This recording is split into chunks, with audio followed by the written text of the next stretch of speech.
नमस्कार प्यारे विद्यार्थियों, आप सभी 12वीं क्लास के बोर्ड विद्यार्थी ध्यान दें। बोर्ड के विद्यार्थी आप सभी सीरियस हो जाएं कि आपके जो फॉर्म भरे जा चुके हैं। तो आप जानते हो कि फॉर्म भरने के बाद तो हमें अलर्ट हो जाना चाहिए कि अब तो बस एग्जाम डेट फिक्स हो और बस हम अपना जो मेहनत की है उस मेहनत का दमखम दिखा दें। ठीक है, तो आपको अभी जो क्लासेस चल रहे अपने, तो देखिए जो वीडियोज आपके पास जाते हैं, वीडियो को भली भांति कंफर्म करके अपने आप में और इत्मीनान से देखें। ऐसा नहीं कोई वीडियो चला के रख दिया फिर आप कुछ और काम कर रहे हो, होमवर्क कर रहे, टीवी देख, नहीं, गलत हो जाएगा। फॉर्मेलिटीज तो लाइफ में करनी नहीं है हमारे को, जो करना हकीकत में ही करना है। ये मान के चलिए कि वीडियो को बड़े ध्यान से देखें कि सर क्या बता रहे हैं, किस चीज़ को क्या कह रहे हैं, और फिर उस चीज़ को ले बाद में एक बार लेसन में देखें कि सर ने जो कुछ पढ़ाया है वो गलत तो नहीं, पर ये कंफर्म तो कर दो कि उससे कुछ और पढ़ा रहा हो, आपको कुछ पार्ट में और मिल रहा है। तो बस इस वीडियो को देखने के बाद एक बार पार्ट को रीड करें, और या फिर पहले कर लेते हैं, आपने पूरा पार्ट रीड कर लिया फिर वीडियो देखते हैं तो आपको बिल्कुल पार्ट समझ में आ जाता है। बच्चे के क्वेश्चन आंसर जो आराम से आप कर सकते हैं और सपोर्ट हम करते हैं आपको पूरा। ध्यान दीजिए कि हम देख रहे हैं धर्मेंद्र भारती जी जो हैं वो कौसानी पहुंच चुके हैं। कौसानी पहुंचने के बाद वहाँ के जो दृश्य को देखा है, लास्ट वीडियो में हमने देखा था कि हल्की सी पर्वत श्रृंखला दिखाई देती है। दिखने के बाद आप जानते, सोचो कि हम किसी देवी के, देवता के या किसी जगह के दर्शन करने गए हैं, और हम जैसे वैष्णो देवी के जाते हैं कुछ लोग, तो चढ़ाई बहुत लंबी है, तो जैसे आप जाएंगे तो आप थक जाते चलते चलते। उसके बाद में कोई दूसरा भक्तगण मिलेगा, यात्री मिलेगा, उससे आप पूछेंगे भैया माँ का दरबार कितनी दूर है, तो वो आपसे झूठ बोलेगा। वो चल के वो दर्शन करके आ चुका है, उधर से आ रहा है, आप उससे पूछेंगे कि ये तो दर्शन कर चुका है, तो वो आपसे झूठ बोलेगा।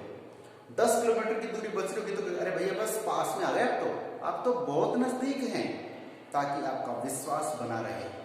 लेकिन फिर आप और आगे चलेंगे लेकिन वो 10 मतलब पास वाली जगह पर कितनी दूर हो जाती है, फिर आपके मन में खिन्नता आती है। मैं आपको बता रहा हूँ, मैं प्रत्येक शब्द आप के लिए बोल रहा हूँ। खिन्नता शब्द को नोट करना प्रश्न बनेगा कि धर्मेंद्र भारती जी को हिमालय के दर्शनों को लेकर कुछ खिन्नता थी, कब दूर होती, क्या खिन्नता रहती, ठीक है, सारी बातें होंगी।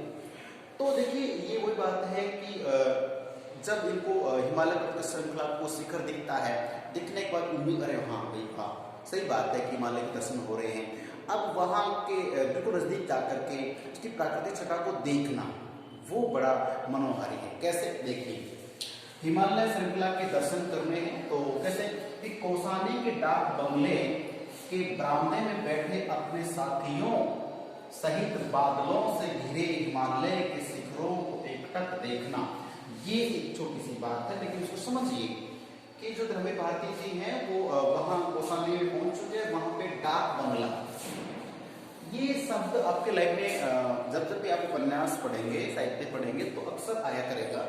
तो डाक बंगला में आप क्या समझते हो, ये जो पहाड़ी क्षेत्र है, जम्मू कश्मीर मान लीजिए, उत्तराखंड मान लीजिए, हिमाचल की कंदराई मान लीजिए, उधर के इलाके में क्या होता है कि पहाड़ी क्षेत्र है, तो पहाड़ के ऊपर ही कुछ कई साइड में झरना बह रहा है, नदी बह रही है, नीचे पानी है, पोखर तालाब जो भी है। तो पास में क्या है कि लोग हेरिटेज होटल, सुना आपने, ऐसे क्या है कि लॉज या कहे कि धर्मशाला टाइप में, होटल टाइप में कुछ बना देते हैं, जिसमें यात्रीगण रुकते हैं, विश्राम करते हैं।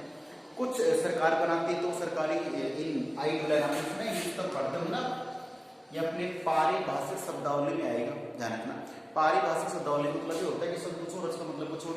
अब आई इन आपने ये पढ़ा होगा, इन संदर्भ, ये तो अलग चीज है, ठीक है ना। और ये जो है इन का मतलब होता है विश्रामालय होता है, धर्मशाला होती है। आप अपने घर से दूर जाते हो, दूसरे स्टेट में जाते हो, तो वहाँ पे अगर आप पास होटल में ठहरने के पैसे नहीं है, व्यवस्था नहीं है, होटल नहीं मिला है, तो एक सभी स्टेट्स में, सभी डिस्ट्रिक्ट्स में धर्मशाला होती है। वहाँ जा करके आप मुश्किल से 100-200 रुपये दे करके 100 रुपये लास्ट, और आप रात भर और रह सकते हैं, इस तरह आपको मिल सकते हैं, उसे इन कहते हैं। तो बात कर रहे हैं कि ये तो धर्मेंद्र भारती लेखक महोदय हैं, हर बात को जानते हैं।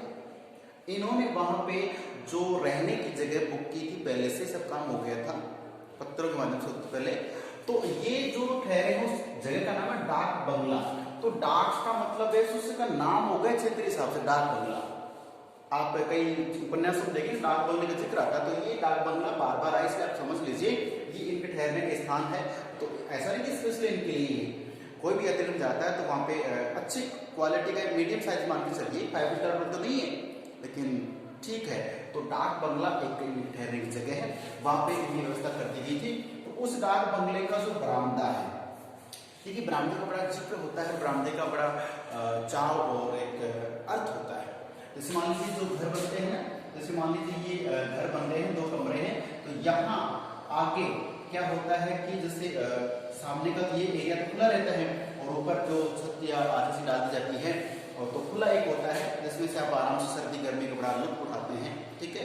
तो बरामदे में बैठे हैं, बरामदे में बैठने के बाद क्या है, जैसे आप बालकनी पीछे होती है लेकिन आगे जो होता है ना घर के आगे बनाया जाता है बरामदा, तो बरामदे में बैठे और अपने साथियों के, जो साथी के 3 साथ में बैठे हैं और साथी क्या कर रहे हैं, वो और इस बात कर रहे हैं। तो इनका तो टारगेट एक था कि हिमालय की जो श्वेत शब्द वाले शुभ्र मतलब बिल्कुल पवित्र जो बर्फ उसको देखना है, उस बर्फ को बस एक नजारा देखना चाहते हैं। तो इन अपने साथी साथ बैठे और बात कर रहे हैं कि कैसा का दृश्य होगा। अब देखिए बादलों से घिरे इन्होंने देखा, तो ऊंचाई पे था वो डाक बंगला और उसका बरामदे में बैठे बाहर और देख रहे हैं। देखते देखते पता चला कि जो चारों तरफ बादल मंडराए हुए थे और बादलों की आकृति जाने में शानदार होती है। तो बादल मंडराए, बादलों के बीच से, बादलों के घिरे हुए क्षेत्र में बादलों के बीच से हिमालय के शिखर, जो शिखर है से बने हुए हैं, ठीक है ना। तो ये जो शिखर होते हैं छोर है ना ऊपर वाले, तो शिखरों को एक टक का मतलब लगातार देखना, ठीक है। तो एक टक देख रहे हैं कौन, भारती जी, ठीक है। और देख के बड़ा आनंदित होते हैं कि वाह कितना सुंदर दृश्य है। अब उस दृश्य में देखिए क्या कर रहे हैं कि सबसे पहले देव देखा, इन्होंने क्या देखा कि विशाल राशि, राशि का मतलब देखिए यहाँ पे सुनते हो मात्रा से होता है, तो विशाल राशि तो कुछ ऐसे चीजें होती है जिनको अलग अलग चीजों में काउंट किया जाता है। तो बर्फ की राशि बहुत अपूर्व से प्रचुर मात्रा में, अधिक मात्रा में, तो विशाल राशि बहुत ज्यादा मात्रा में क्या है, उस हिमालय पर्वत पर बर्फ ही बर्फ गिरी हुई है। और बर्फ के सोचो कि पूरे बर्फ के पहाड़ हों, बर्फ की पर्वतें हों, बर्फ की चट्टानें हों, कितना अजीम नजारा होगा। तो बर्फ की बहुत अधिक मात्रा में बर्फ है और बर्फ देख करके लेखक के यहाँ पे एक प्रश्न आएगा आपके लिए कि लेखक के सारे ताप, प्रश्न आएगा ताप कितने प्रकार के होते हैं, और आपके एग्जाम में पूछा जा सकता है, वो है त्रिताप। त्रिताप से आप क्या समझते हैं? ताप कितने प्रकार के? 3 प्रकार के। तो मैं यहाँ पे बता चुका हूँ कि लेखक बैठे हैं कहाँ पे, और सामने के डाक बंगले के बरामदे में बैठकर बैठे बैठे अपने मित्रों से बात कर रहे, करते करते सामने नजर पड़ी तो जो पर्वत था, इस पर्वत का जो शिखर था, इस शिखर पे भयंकर बहुत अधिक मात्रा में बर्फ दिखाई देती है और यही वो देखने गए थे, ठीक है। जैसे बर्फ दिखाई दी तो पहले तो खिन्नता थी, इनको दुख था कि इतनी दूर आ गए हैं, कब दिखेगा हिमालय, कब दिखेगी बर्फ, लेकिन वो खिन्नता दूर हो जाती है जैसे देखा।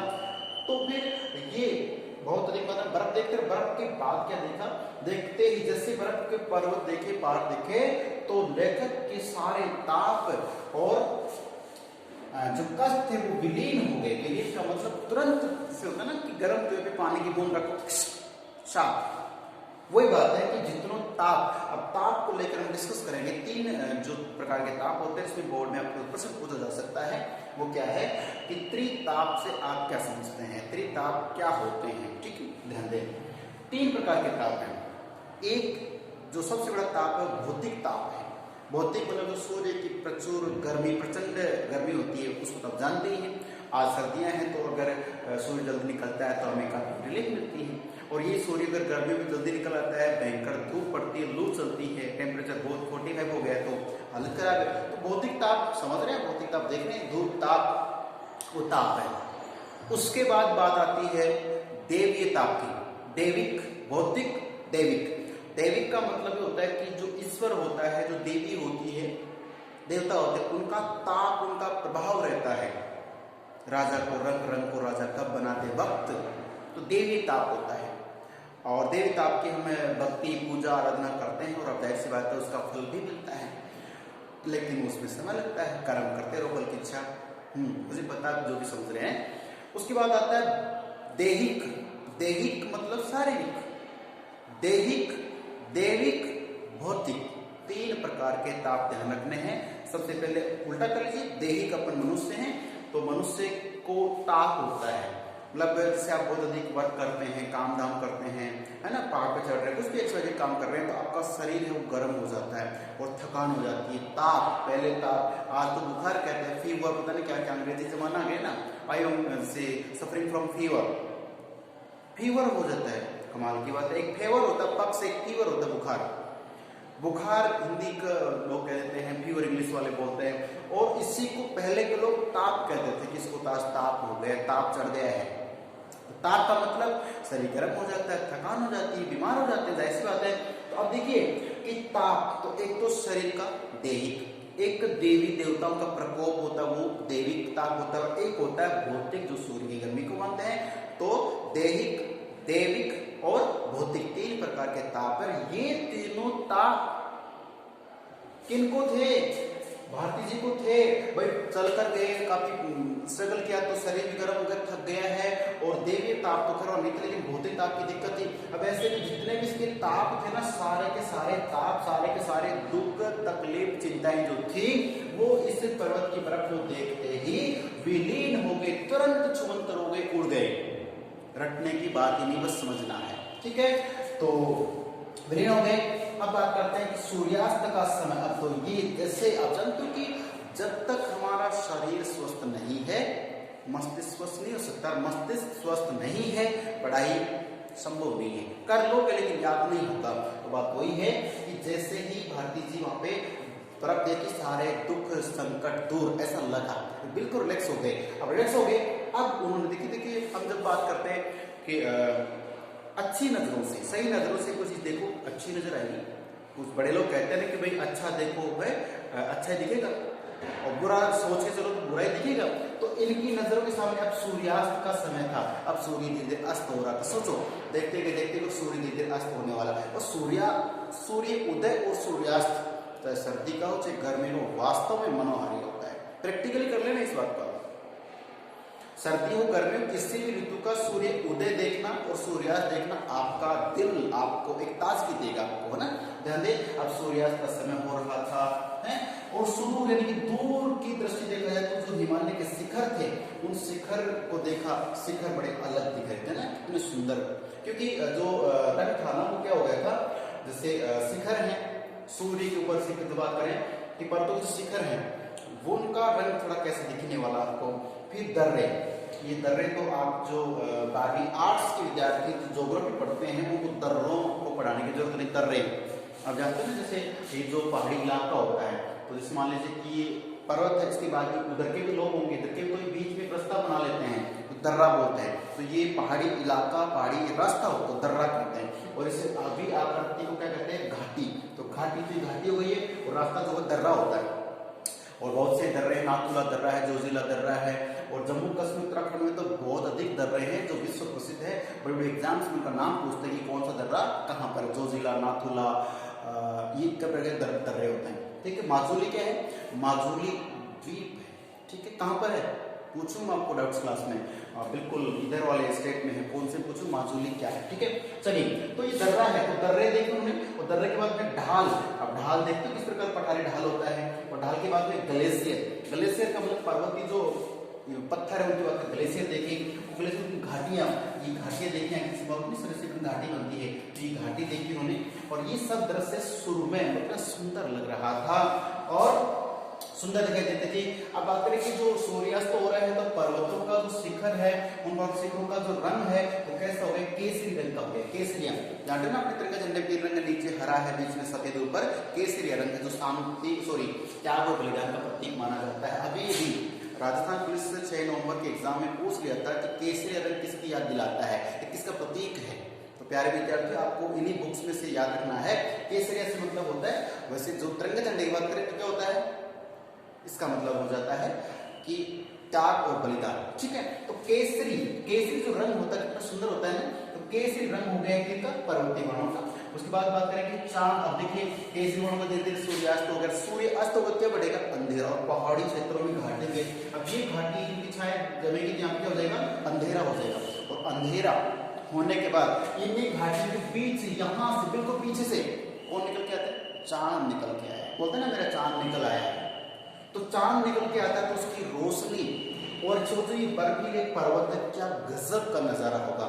अपने दूर तो खैर अब हिमालय पर्वत आप क्या जाएंगे, बट कभी मौका मिले तो अपने राजस्थान में ही ये सिवार नाम की जगह, सिवार, ठीक है ना, ये सिवार नाम की जगह है जहाँ पे अपने शिव जी भगवान का मंदिर बहुत शानदार है। वहां सिवार की बात करें, चौथ का बरवाड़ा सहमदपुर के आसपास से मैटर में है ये, तो वहां जाकर देखना एक पर्वत को इतना शानदार ढंग से वहां के प्रशासन ने, लोगों ने सजेस्ट कर रखा कि ये बिल्कुल आपको हिमालय पर्वत जैसे दिखाई देगा, बिल्कुल इतना सफेद रंग से पेंटिंग कर रखा है और रात्रि दृश्य में कितना गजब लगता है। तो ये छोटा आप हिमालय कह सकते हैं ना। तो हिमालय पर्वत पे सोचो कि रात्रि है और चांद निकल के आ गया, अंधेरा धीरे धीरे दूर हो रहा है और ये बर्फ कितनी शाइन करती, कितना चमकती होगी। यही दृश्य देखने के लिए भारतीय जहाँ पहुंचे हैं, तो पर्वत शिखर का रंग वर्ण जो केसरी रंग हो गया है पर्वतों का, और जैसे पर्वत तो कैसे हो गए, केसरी थोड़े हल्के गुलाबी पिंक हो गए, और बीच में ये सफेद रंग के पर्वत है। और चांद निकल आने पर क्या होता है, वहां पे सुंदर दृश्य बढ़ गया है, बिल्कुल सुर में चांद चिपक गई है।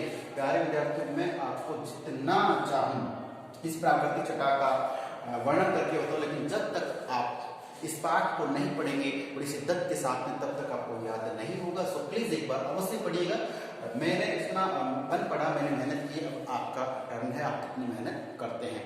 और अगर आप मेहनत नहीं करते, वीडियो देखकर पटक दिया, तो मेरी मेहनत तो पानी में जाएगी, आपका भी फिर नुकसान हो सकता है। सो प्लीज आपसे विनती है कि आप इस लेसन को वीडियो के साथ साथ देखते चले, पढ़ते चले, ताकि आपको इसमें जो क्वेश्चन आए तुरंत आपको आंसर मिल जाए। ठीक है, ओके, मिलते हैं फिर अगले वीडियो में, तब तक के लिए नमस्कार, धन्यवाद।